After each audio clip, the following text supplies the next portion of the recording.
Et quand la tristesse arrive, je sais tu es là, toujours près de moi.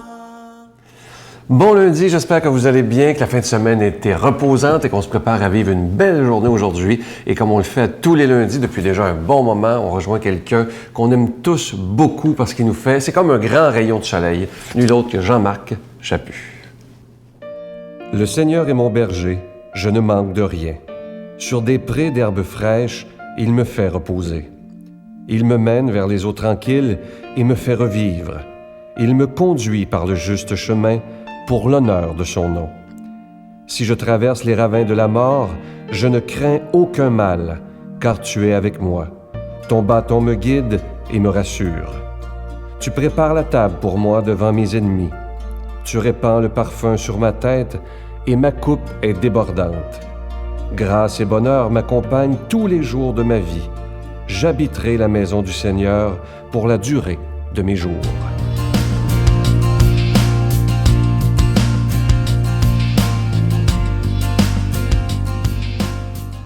Hey, bonjour. Hey, j'ai lu une bonne nouvelle l'autre fois. Ben oui, le nombre de centenaires au Canada augmente. Oui, j'ai la statistique ici, c'est incroyable.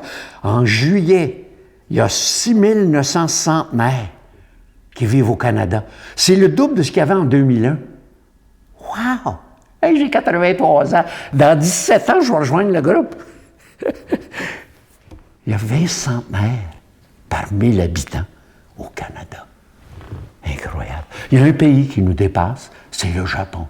C'est 40 centenaires. Ils ont le double de nous autres. Et en lisant la nouvelle, ça me réconfortait dans quelque chose que j'essaie de faire. Avec mes 5 enfants, mes 21 petits-enfants et mes 3 arrière-petits-enfants, j'ai tout un rôle à leur apprendre. Je dois leur apprendre à vieillir. Et surtout mes enfants. L'aîné a 60 ans. La cadette a 51 ans. Donc, il faut qu'ils apprennent eux aussi à vieillir. Il faut qu'ils apprennent eux aussi à avoir une curiosité, à retrouver les choses, à se recréer. Tu sais, la pire chose qu'on peut dire, c'est t'en repères. J'en perds pas. Je m'adapte. Je vieillis, mais il y a beaucoup de choses à l'intérieur. Ça, c'est important. Et pourtant, est-ce qu'on enseigne à vieillir? Vous autres qui m'écoutez, là, qui avez 60, 65 ans avec des petits-enfants, est-ce que vous donnez la bonne image de ce que c'est que vieillir? Ou si au contraire, c'est difficile? C'est bien plate. On est tous ensemble, on n'a rien à faire. C'est ça qu'on essaye de dire. Comment voulez-vous que les jeunes aient un plaisir à vivre si c'est ça la fin? Si ça va être ça, la sérénité n'existera plus. La capacité de chanter, elle ne sera plus là. Mon Dieu, il devrait y avoir une autre façon de le faire. Et c'est ça qui me frappe. Il faut être capable de chanter. Est-ce que tu chantes encore? Est-ce que tu as un gâteau de fête? Est-ce que tu célèbres encore? C'est vrai, nos ancêtres avaient le sens de ça. Nous, les futurs centenaires, on fait quoi? On se plaint qu'on n'a pas assez d'argent, que le CILC n'a pas assez de services, qu'ils ont coupé la pension de vieillesse. Sacrifice! On donne la mauvaise idée. Jésus ne se plaignait pas de cette pleine poussière. Il ne s'est pas plaint de l'âne sur lequel il est monté pour arriver dans Jérusalem le dimanche des rameaux. Il n'a pas dit « ça pue un âne, c'est effrayant, c'est fatigant, ça marche ». Non, il était prêt. Il nous a enseigné à vivre. 70 ans, quand est-ce que tu commences à enseigner à vivre? Notre Père qui es aux cieux, que ton nom soit sanctifié, que ton règne vienne, que ta volonté soit faite sur la terre comme au ciel. Donne-nous aujourd'hui notre pain de ce jour. Pardonne-nous nos offenses comme nous pardonnons à ceux qui nous ont offensés. Ne nous laisse pas entrer en tentation, mais délivre-nous du mal, car c'est à toi qu'appartient le règne, la puissance et la gloire pour les siècles des siècles. Amen. Je suis tellement content de vous parler de ce beau cadeau du mois, une exclusivité de la Victoire de l'amour. Vous savez, depuis bientôt 1 an, je vous parle beaucoup du psaume 23 qui, moi, a changé ma vie totalement. Vous êtes des milliers à m'avoir même écrit sur Facebook et de toutes les façons pour me dire à quel point ce psaume est en train de changer votre vie. On a pensé de faire un beau pendentif argenté qui est gravé dessus, évidemment, le psaume 23 des deux côtés. Et je vous dis tout de suite, il ne ternira jamais. Vous avez ma parole d'honneur. C'est un genre d'alliage d'aluminium qui fait que ça ne ternira jamais. C'est autant pour hommes que pour femmes. Et je vous rappelle qu'il est déjà béni. Alors, je vous répète, c'est une belle exclusivité de la victoire de l'amour. Et porter ce pendentif, c'est comme dire au Seigneur, j'accepte que tu sois que tu sois mon berger. Ça, c'est très, très important. Alors, portons-le avec beaucoup de fierté. Je vous donne l'adresse en vous remerciant de tout cœur de votre don en ce mois de Marie, ce mois de mai. La Victoire de l'amour, casier postal 120, succursale Boucherville à Boucherville, le J4B 5E6, je vous la redonne. La Victoire de l'amour, casier postal 120, succursale Boucherville à Boucherville, le J4B 5E6. Également par téléphone, par carte de crédit, du lundi au vendredi de 8h30 à 16h30 dans le 514-523-4433, 523-4433 ou sans frais, le 1-888-811-9291, 1-888-811-9291 et aussi sur notre site Internet, le www.lavictoiredelamour.org. Je vous rappelle aussi que le livre et le CD du psaume 23 est toujours disponible à nos bureaux. Merci de votre grande générosité.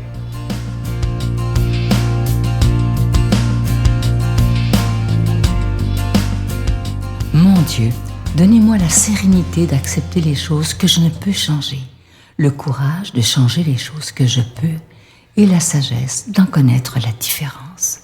Amen.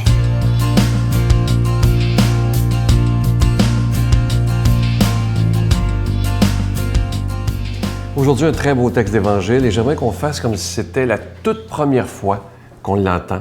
Alors, je vous invite vraiment à ouvrir d'abord votre cœur avant d'ouvrir vos oreilles. Jésus avait traversé le lac en marchant sur les eaux. Le lendemain, la foule restée sur l'autre rive du lac se rendit compte qu'il n'y avait eu là qu'une seule barque et que Jésus n'y était pas monté avec ses disciples qui étaient partis sans lui. Cependant, d'autres barques, venant de Tibériade, étaient arrivées près de l'endroit où l'on avait mangé le pain après que le Seigneur eut rendu grâce. Lorsqu'enfin la foule se rendit compte que Jésus n'était pas là, ni ses disciples non plus, elle prit des barques et se dirigea vers Capharnaüm à la recherche de Jésus.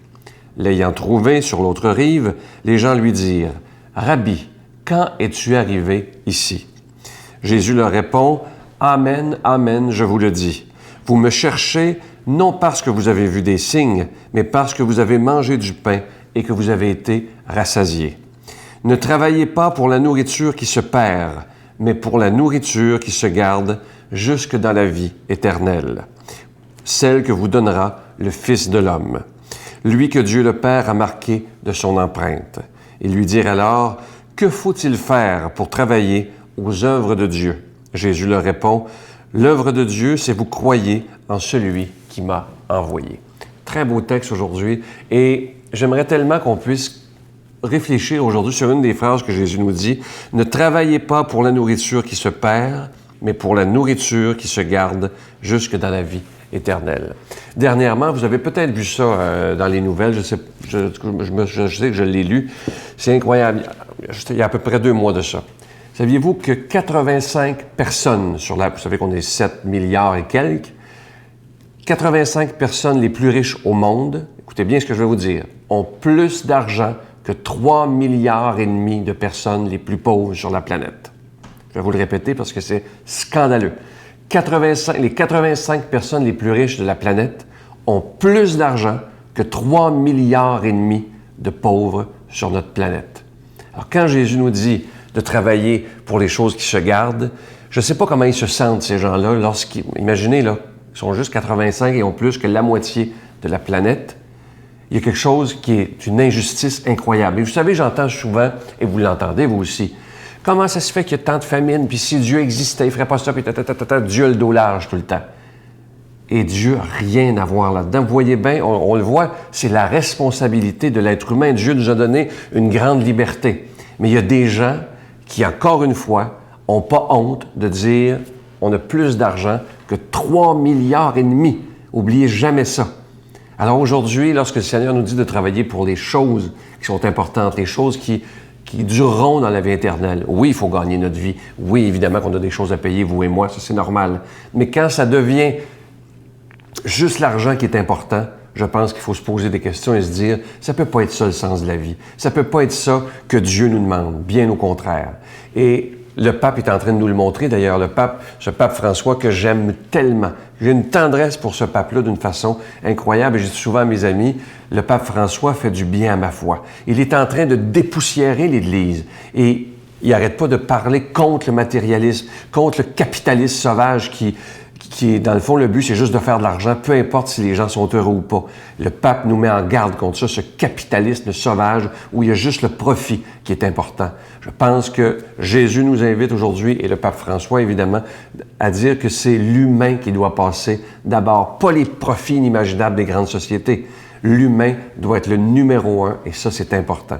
Et aujourd'hui, vous savez que là, on parle souvent de la prière, comment c'est important. Mais la prière, si on disait aujourd'hui, on va prier pour qu'il y ait moins de pauvreté. Ça, c'est facile, hein? Vous savez, des fois, on entend ça, soit dans l'église ou peu importe. On va prier pour les pauvres dans le monde. Ça, là, c'est tellement facile à faire parce qu'il n'y a aucune action. Aucune. J'en parlais dernièrement avec Raymond Gravel, j'ai eu la chance de manger avec lui, il se prépare pour la retraite, et ça va être un des thèmes qu'il va aborder. C'est trop facile de demander à Dieu, « Ah, Seigneur, je te prie pour les pauvres, c'est pas drôle pour eux autres. » Mais qu'est-ce que tu fais pour? Qu'est-ce que tu fais pour les plus pauvres autour de toi? Qu'est-ce que moi je fais pour les plus pauvres autour de moi? Alors, quand notre prière, on n'y met pas d'action, elle ne vaut rien. Hein? Je pense qu'il faut donner des mains et des pieds à notre prière et de dire au Seigneur, je trouve la plus belle prière, « Seigneur, qu'est-ce que tu voudrais que je fasse pour les plus pauvres qui sont autour de moi? » Et là, notre prière devient en action. Et ça, c'est important. Alors, demandons au Seigneur aujourd'hui de nous bénir lui-même afin qu'on passe une belle semaine, mais qu'on mette aussi de l'action dans notre prière. Au nom du Père, du Fils et du Saint-Esprit. Amen. Je vous salue Marie, pleine de grâce. Le Seigneur est avec vous. Vous êtes bénie entre toutes les femmes, et Jésus, le fruit de vos entrailles, est béni. Sainte Marie, Mère de Dieu, priez pour nous pauvres pécheurs, maintenant et à l'heure de notre mort. Amen.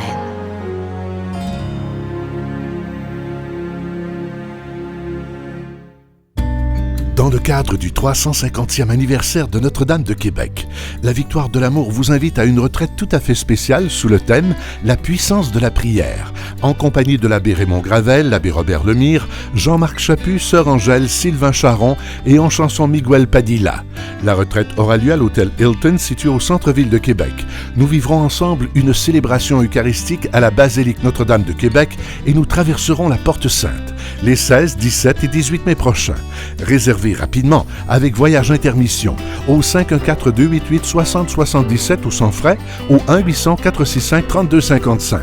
Venez vivre une fin de semaine remplie de paix, d'amour et de joie.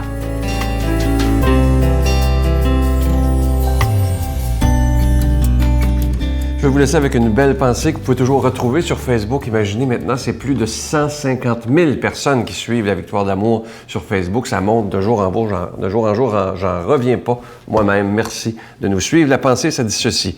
Quand tu pardonnes, tu ne changes pas le passé, mais tu changes assurément l'avenir. C'est tellement beau le pardon. Demandons au Seigneur de nous aider à pardonner, mais aussi d'avoir le courage de demander pardon. Je vous souhaite la plus belle des journées et j'ai déjà hâte de vous retrouver demain matin. Bye.